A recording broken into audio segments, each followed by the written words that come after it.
This is the Truth Network. Bible Wonders of Habakkuk.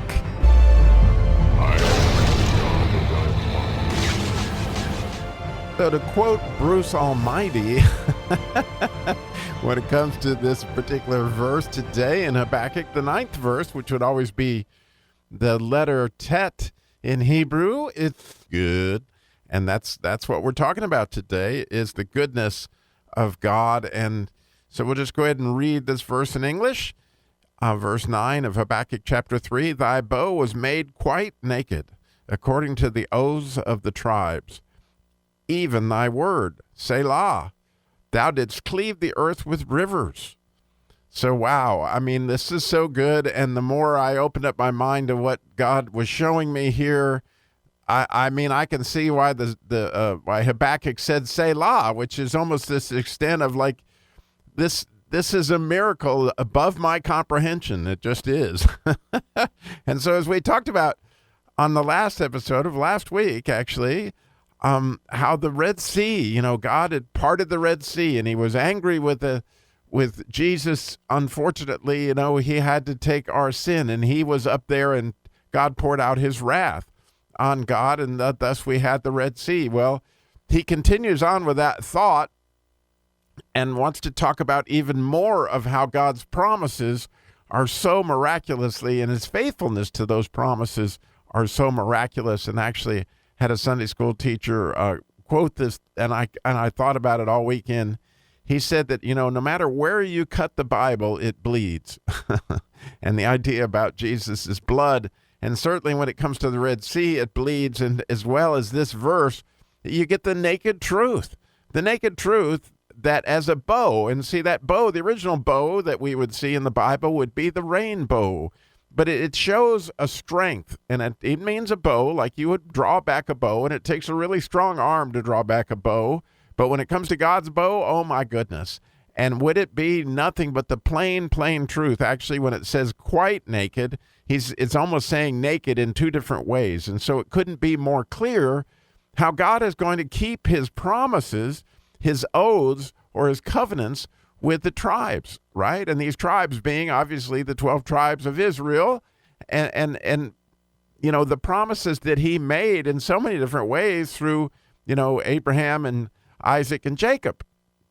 Just a beautiful thing. And even thy word, and it's beautiful what Rashi teaches on that word, where he says word here, is that this is an eternal covenant. And it completely is an eternal covenant. In other words, he said it, and you can just count on it. And his strength is being made so clear that it's just absolutely beyond anything that I can grasp. So where you go with that is just Selah.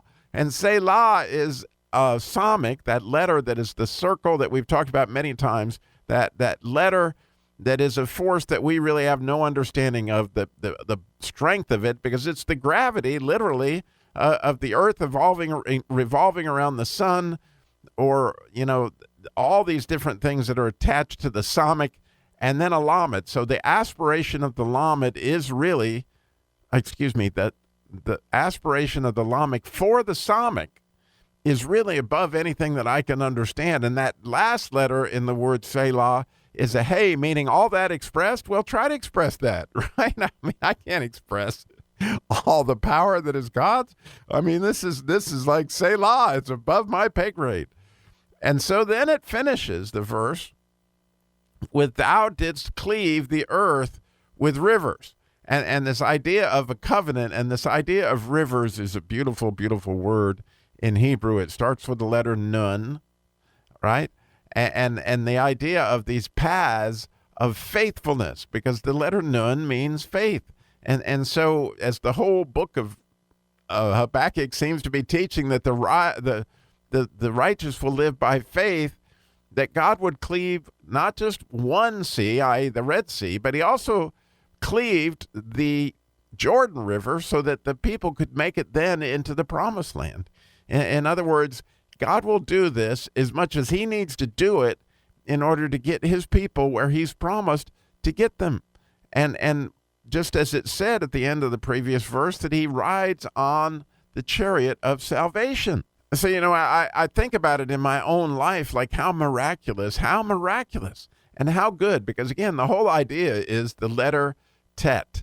And that letter tet is found in this verse in the middle of the word tribes, okay? Because the goodness, right, is in the idea of a pregnant or potential, because every single person has the potential to make more people, and every one of those people has more potential to bring God more to light than ever before. And so the potential of the tribes is just spectacular. And because of God's promises and his redemption, specifically as he's talking about it with this particular bow of what happened in the Red Sea, what happened in the Jordan, which would lead to Christ himself, the potential of all that through tribes is just absolutely unbelievable. And when you think of the goodness of God and the idea of like, oh my goodness, he rode on that chariot to create a miracle that I would have some potential, in spite of how dark I had gotten myself into the Church of Scientology, right? For those of you who know my story, that I was in the Sea organization of the Church of Scientology for a period of time, and working for L. Ron Hubbard, and really thought that, and based on the community that those people had given me, and those people loved me, and they had in their own way a band of brothers. And I felt very much loved when I was in the Church of Scientology, but I only felt loved by the people within the church, because being the cult that it was, they tried to isolate you from your family or anybody that might talk you into some sense of what was really going on. Because in spite of the fact that here was these people that did love me well, the real trap was that they were trying to teach me that I was God, right? And that I didn't need, right, Jesus, because, hey, I can make myself clear. I can work myself up to what they call OT, operating Thetan. After you get clear in the Church of Scientology, you have all these levels that you can work your way up by, paying a lot of money, by the way, to become OT. And so, it was a trap, as was the car business. So many different places that I was trapped, by just the direction that I had gone. But he parted rivers. He made a path, right? Do you see what he did just in my life? He did it in your life, I assure you. And he will continue to do it as he cuts these paths through what seems like you're backed into a corner. There's no way out. And then all of a sudden, just like the Red Sea or just like the Jordan River, all of a sudden God comes and he cuts this way of faith, right? He will make known to us the path of life. In his presence is fullness of joy. At his right hand are pleasures forevermore. It's the end of the 16th Psalm. And let me tell you that nothing could be more real than that. And it is a result of the strength of the naked strength of that bow of his. And the goodness of this verse just overwhelms me as I continue to just be blown away by Habakkuk follows the Hebrew alphabet to show us once more the goodness of the letter tet.